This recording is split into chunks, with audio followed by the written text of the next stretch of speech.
నా వేదనందు నా గాయమందు నిన్ను చేరుకున్నా నా యేసయ్యా. నీ చరణమందు నీ ధ్యానమందు నిన్ను కోరుకున్నా నీ ప్రేమకై.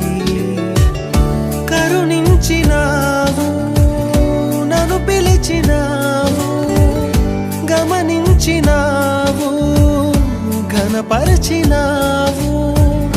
నీవేగ దేవా